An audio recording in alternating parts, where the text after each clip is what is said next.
All right. This Let's Just Talk Fitness with your boy Trey here.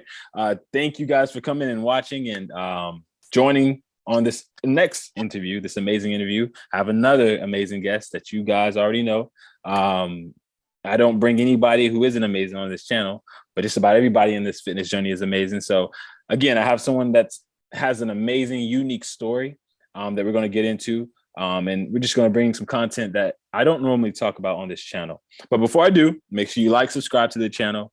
Make sure that you click the link in the bio to my email list. Make sure you sign up there. I give free reports weekly.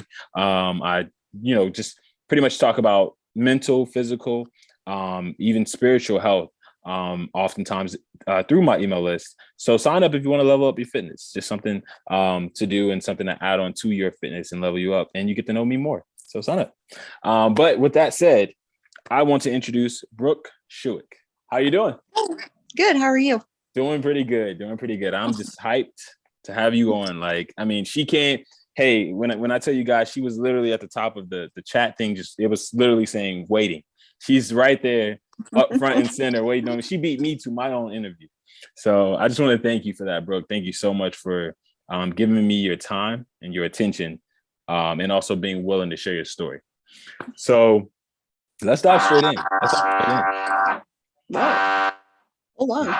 No, you're fine. Let's have that Amber Alert. Right. No, you're fine. You are fine. Hold on just a sec. It's on you're my fine. watch. That no is problem. so weird. Okay, it just stopped. Shoo. Because I can edit all this. So it's perfect. Okay, good. I was like, holy crap. Holy crap. My dog's all freaking out. Okay. I'm like, okay, I'm back now. You're fine. All right. Okay. So first question, where are you from and where did you grow up? I am from Lolo, Montana, which is about 10 miles outside of Missoula, Montana. Okay. I've been here 24 years, but I grew up in Central Oregon. Central Oregon. Wow. Yeah, in Bend. Mm-hmm. Nice. That's actually a place I've always wanted to go to is Oregon. I think they shot Twilight out there. Actually, that's a movie I'm very big on. I thought they shot that in Washington. You could be right. No, you could be right. I thought it was Oregon, but no, I don't think so. That was Washington. But you never know. No, but if that was Washington, then I'm going to Washington. I was going to go to Oregon, but I'm going to Washington. There you go. Go Washington. But that's awesome. How do you like it out there in Oregon? Is it a place where you've always been, or have you been down south? Have you been? I've never been down south. Wow. But I moved to Oregon when I was probably 3 maybe, and was there until till I was 25. And then I've been in Montana ever since. Okay. I came up here to go to school. So yeah. Okay. Nice. Where'd you go to school? Went to school at the University of Montana. I'm a surgical tech. Wow. So I worked in the OR. Mm-hmm. Wow. So is that something?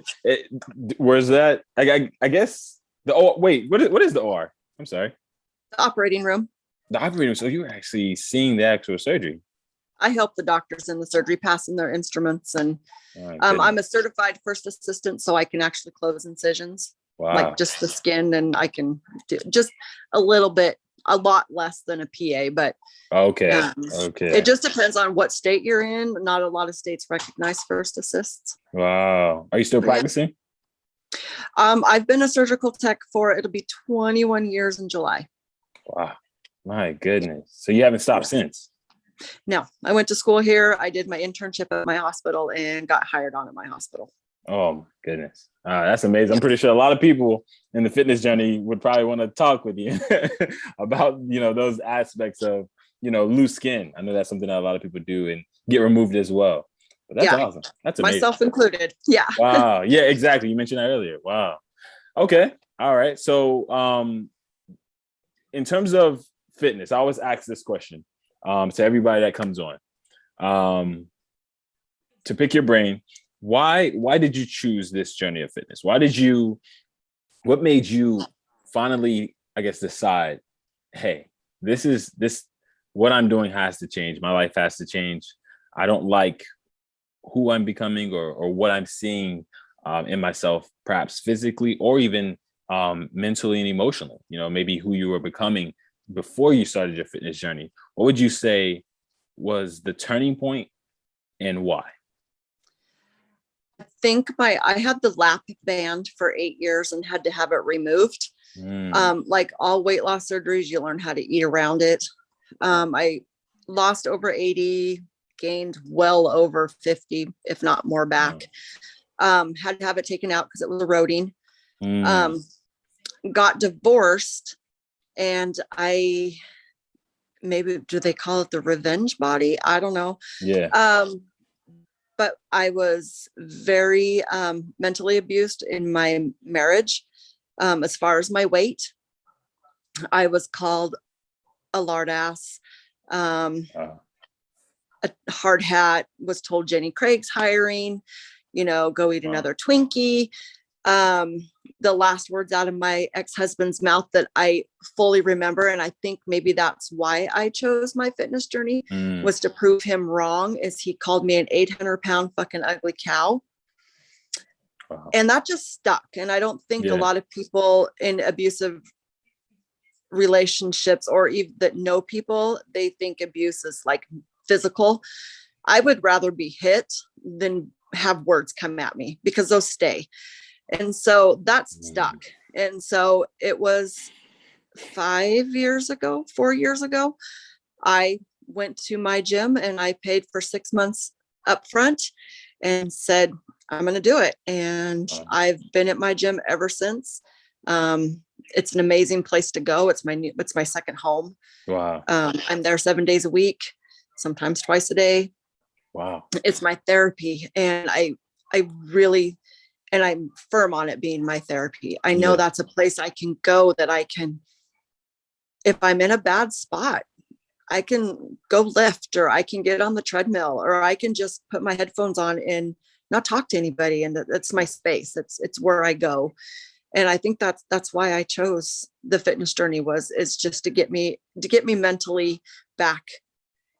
Because if you're not mentally stable, you're not going to be physically stable. Yeah, exactly. And no, go ahead. And so I knew I had that weight to lose. I mean, I got divorced, lost 20 of the 50, 60 pounds, and it's taken me the 4 years to lose the 40 pounds, but I've done it healthy. I've learned how to do it healthy.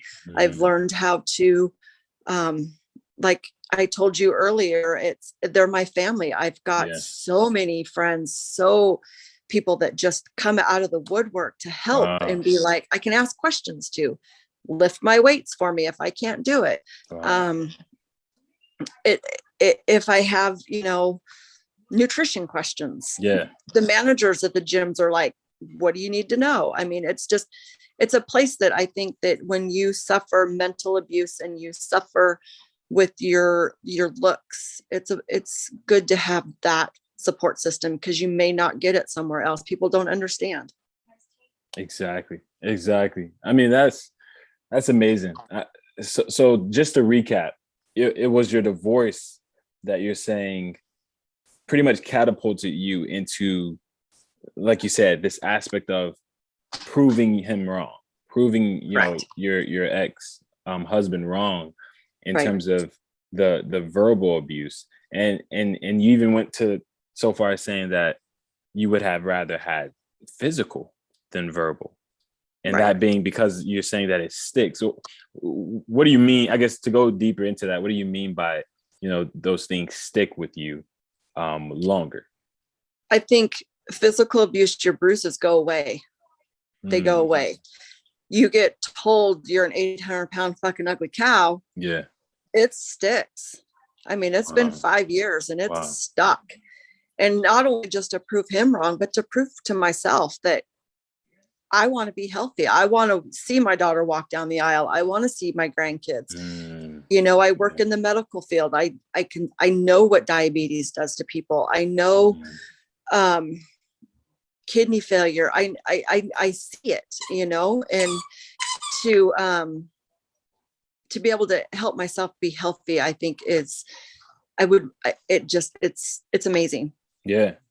No, and when you were, explaining your occupation and what you actually do in the surgical room, I was actually getting to that. I was actually thinking about how you probably come across patients every day or every other day that maybe, they may not make it, or perhaps there's dire needs of certain type of surgeries that you witness due Right. to certain fitness or health complications. So that's just an amazing aspect. And you also mentioned body dysmorphia. That's something that I really wanted to key in on as well with my audience, and just with your background and your experience as well. When you say it's been 5 years, are you saying that within those 5 years, it's been a constant struggle? Or do you still deal with body dysmorphia? Or would you say that it's something that perhaps goes away on it in time, but you kind of have to get to that goal, that goal that you probably have for yourself before you can actually see it finally vanish? What would you say? Yeah. It definitely takes time. I struggle with it still every day. Wow. Being my age, and comparing myself. I know better than to compare myself. They're on, all the younger girls in the gym, Yeah. My good friend told me, you're not them. And maybe they don't have to work as hard as you and not have to watch what they eat because they were blessed that way. But you have come so much further than they have. Absolutely. That's something to be proud of. So don't compare yourself to somebody that can just post that they ate just a salad today for lunch and did 5 sit-ups and they look like they do. I need to be proud of the fact that I've lost over 100 pounds and I've had skin removal and things like that. And so it's hard. Like I did it this morning. I was comparing myself to a woman this morning that she's probably a good 15 years younger than me. And I'm watching her do burpees and I'm watching her do push-ups and I'm watching her do, hanging from the bar and doing, doing crunches that way. And I'm like, I want to do that. Yeah. And I know I can do that. Yeah, it's exactly. Just, I'm at a different level of fitness than she is. And so, and then I look at myself and I'm like, I don't have her butt, and so I struggle with it every day. And that's, I think, the only downfall of going to a gym is when you suffer from body dysmorphia is comparing yourself to other people. It's hard. It's really hard. Yeah. And especially at my age, I got to quit comparing myself to 25-year-olds. I have to. I'm sorry. It's hard to. Can we just mention for a quick second how old you actually are? I'm 50. Guys, she's not lying. She's 50, but she does not look 50. I mean, please, in the comments, let me know. Like, she does not look 50, right? I just had to point that out. I'm sorry. You can continue. I'm sorry. I'm sorry. That's amazing. Yep. Yeah, it is. And it's hard. It's really hard. I struggle daily. And I don't know if it's just mental, I've overweight my whole entire life. And it's something I will always struggle with. Wow. It will hopefully subside a little bit, but I don't think once you reach a goal, when you hit with body dysmorphia, that it goes away, because there's always another level. Wow. And I think that you have to be comfortable with where you are in order for the body dysmorphia to kind of subside. Because I think that I guess it's, but even with anorexics, exactly. They're not happy with how they look. And so there's always the skin they think is fat, but in reality it's skin. So there's always another goal. There's always another step. And I think being overweight, that there's another step. There's another, maybe my body is happy being at 174 between, 174 and 176, but I want 165 is my ultimate goal. And I'm so close. Yeah. So close. And I know and I'm fine with it taking a year to get there. Right. I've learned balance. If I want a hamburger, I can have a hamburger, but I need to add it into, whatever else I'm doing that day. And but I also need to know that I can't eat that way all the time, or I'll end up back where I was. Yeah. And I don't, and that's just, it's hard. It's so hard to find that balance with body dysmorphia. It really is. Because I know that if I go too far, I'm going to end up anorexic, and then nothing's ever going to be good enough, so it just sucks. Yeah, it really does suck. I love that. I love your transparency. Yeah, like weight loss is definitely, it's a mind game. Exactly. Your body dysmorphia, being in an abusive relationship, plays on your mind. I don't take compliments well at all, and I don't know if that's part of it. I had an older gentleman come up to me today, and I think he's probably in his 70s. He's like, "You just keep going, doing what you're doing. You're looking great." And I'm like, "Thanks." I don't take compliments well. And I've something I've never done, because I've never really had them. So it's super hard. Well, okay. So when you say that you take compliments hard, are you saying that you don't like them, or is it more of a matter of you just don't know how to respond to them? I don't know how to respond. Okay. I get super embarrassed, and I don't know how to respond. It's like, "Oh, you look lovely today. Oh, Merry Christmas." You just don't know how to respond. You just get I get super embarrassed, and I get super shy, and I just don't know how to respond. And it could be even with my good friends. They'll be like, "You're looking good." And I'm like, "Oh, Merry Christmas." Yeah. Because I just don't know how to do it.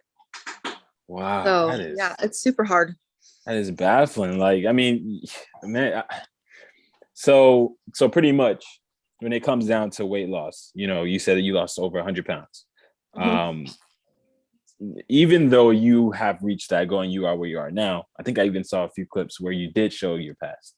And that was an amazing transformation. I must give you that. But you're saying even now, I see a lot of TikToks where I'll see people pretty much projecting what their mentality is. And for a lot of them, it's still seeing that same person. They're like, they'll say in the TikTok, "I go this hard because I still," and then they'll show a picture of their last of their past, and they'll be like, "I still see this person." Is that kind of how it is for you? I mean, really? Wow. Yeah, I think so. I've even had friends tell me, "Just bloom. That was the past. You're not that anymore." But it's hard to get out of that. Hard to get out of it. Especially when those are really the only pictures that you have of yourself, is that when you are big. I don't have as many pictures of me smaller. And I don't know why. I don't know. Maybe it's because I don't live with, my daughter doesn't live at home anymore, and we don't do a whole lot of pictures. But it is. It's hard. It's just hard to get out of that. I'll always have the fat girl mentality. Always. Even though, like you said, I have strong legs. Yeah. And I embrace my tree trunks. I always say I have the National Red Forest. I work with a girl who, she's a former ballerina. And so, that's a whole nother level. Yeah. They're constantly watching there. And she's like, "I would rather watch what I eat instead of going to the gym and lifting weights and getting bulky."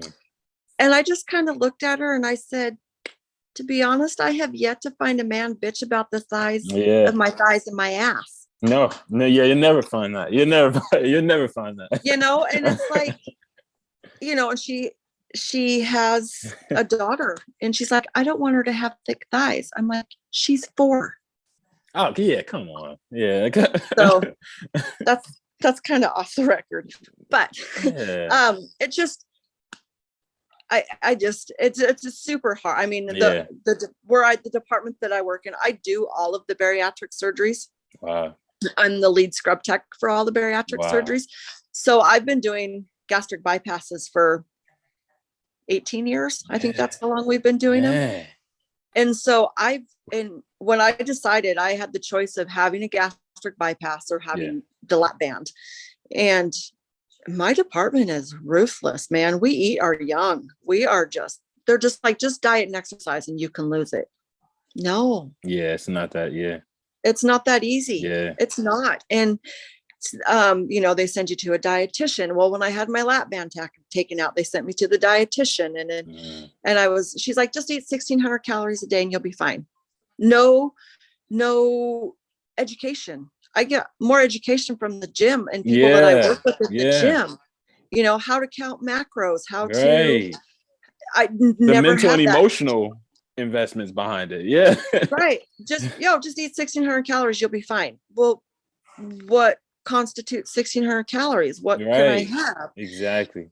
When I find that my body, with the amount that I do, I can't really eat less than 1,800 calories Wow. or 2,000. And my surgeon is like, you can't eat 2,000 calories a day. You're a bariatric patient. Exactly.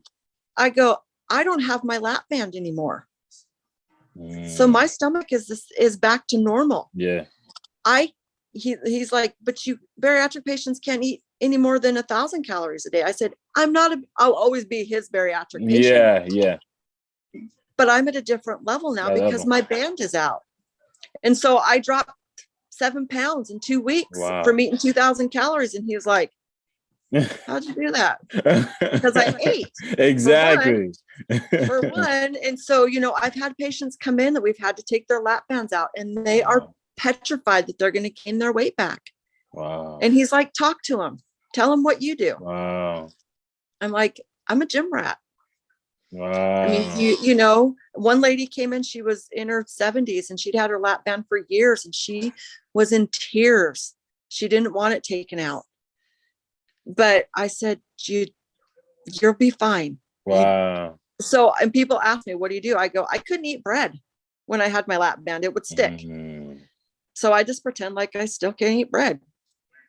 Wow. I mean, sometimes I do, but yeah, but you're helping people. I love this. Like, so you're pretty much, you went through that experience of having a lap band, and then now you have patients who've had it or who are getting it or who've had it removed, and you're now sitting there pretty much having a session with them, explaining to them what you've done. So all of your experiences are starting to bleed out into other people's lives as well. That's beautiful.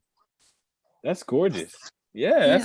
That's amazing, bro. Like, I mean, I don't think you mentioned this earlier, but that is amazing. Like, just being able to be that help and have the perspective that you've went through, and then share with other people who are coming behind you.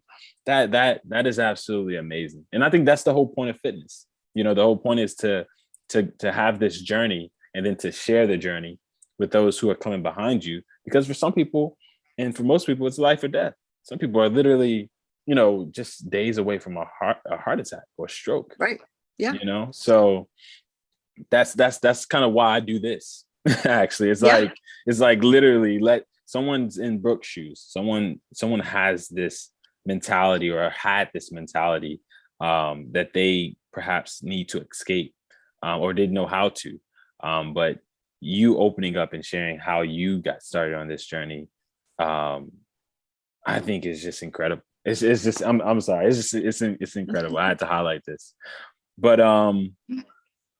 so in regards to, I guess, going back to your perspective of, as you said, being happy with where you are. You said that, you could become anorexic if you just continue to just obsess with the idea of not being where you are. But then at the same time, you have this goal that perhaps you haven't even met yet. Or like you said, there'll probably always be a goal. You may get somewhere and then you want a bigger butt, or then you want bigger thighs, or then you may want bigger arms, or, so how do you stay content in where you are? How do you, what do you do? Is there someone you listen to, motivational music, someone you talk to? I don't know, if you pray, if you, how do you get down to that level of contentment to where you're just like, I'm not going to let my obsession of trying to get to a certain physique get to me to the point to where I'll never be content. How do you do that? I have an amazing support system. I have an amazing friend that her and I both suffer from body dysmorphia. Wow. She was my very first trainer. If I have questions or if I'm in a dark spot, I can just, hey, Chelsea, can you help me out? Wow. I have amazing friends, amazing men at the gym. I mean, I think, especially for a woman to go into a gym with body dysmorphia or weighs 300 pounds, I have a really good friend that saw a woman that was behind me on the elliptical. And he's like, it took a lot for her to walk through that door. Wow. He's like, good for her. That's so know, true. and I think that if I get in that spot, he'll be like, he'll see pictures of me from, a year in between. And he'd be like, oh yeah, you were so much bigger in that picture. Mm-hmm. And I just kind of looked at him like, what? You sound like my ex-husband. What? Right. But then I get his responses. I can't talk to you like that if I didn't know how hard you work and push yourself in the gym. True. So I can't tell you, Facts. yeah, your ass was twice as big as it is now. You were definitely fatter in that picture. But look where you are now. Yeah. And he shows me off to people in the gym. He tells people in the gym, he's like, come over here to show me your before pictures, and that is, and everybody's like, oh my God, that's so amazing. You keep it up. You're doing great. And that's super, super, supportive. Yeah.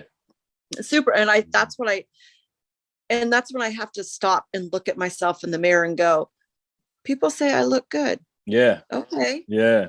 Maybe I need to embrace that a little bit more than I normally do. Yeah. And then, and family life, my daughter's super, super supportive of me. She knows when she comes home, it's like, hey mom, I'm going to go out with everybody. What time do you have to go to the gym? Wow. I'll drop you off at the gym. I'll come pick you up in a couple hours. Wow. All right. Amazing daughter. Oh my goodness. She knows, or I go visit her in Phoenix and she's like, Mom, here's the code to the gym downstairs. I'm going to go do whatever, go do your thing. And we'll come back and we'll go do whatever. Oh, she's amazing. Yeah. She's super, super supportive of me. I think it kind of drives her crazy sometimes because I do get a little obsessive about it. Not going to lie.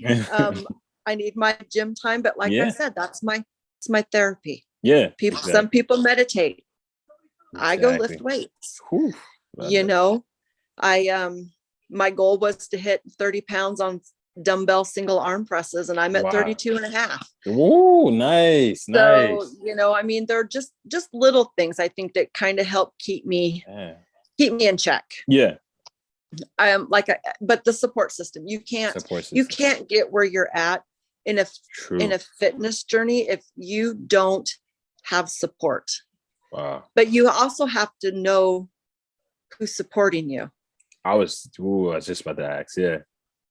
Like my trainer tells me, stop going out to eat with your friends because they are they know what your goals are. They know how hard you work. But by asking you to go out for pasta, knowing that that's not on your plan, that's a sabotage. Whoa. So know who's in your corner. Whoa. Yeah, it's pretty harsh. Man, but it's a reality check. Yeah, it is a reality check. It is. It's like, oh. And he'll say, he's like, you gotta live, you gotta find balance, you gotta do whatever. He's absolutely. Like, but it's not every night. Exactly. Don't go out and have beers every night. Exactly. Because those people, they're not looking out for your goals. Wow. That's a good trainer. Oh, that's a good trainer. Yeah. He's like, you got know who's in your corner. Exactly. And I wanted to ask this because this kind of popped in my head while you were talking as well. And that is, when it comes to, or what would you say, if there are women watching this now, what would you say to women who are in a physically or verbally abusive relationship or marriage, and they're going through what you went through? They're, every day they get home or every night, it's always a matter of you never look like this, or you look disgusting, or you don't even want to, they may not even want to have intercourse because of that, and they're just, their men are just degrading them. Whew, I'm sorry, I get really angry thinking of men. Like, I'm sorry, I have a it's a good question because they're not to be TMI, but there are things that I won't do because I am still embarrassed as to how I look. Yeah. Naked. Yeah. So for me to be around a man without clothes on is huge. Wow. For me to do certain things. Yeah. is huge. huge, And yeah. there are things that I don't know how to do that a 50-year-old woman should know how to do, because I wasn't comfortable in my marriage to do that. Yeah.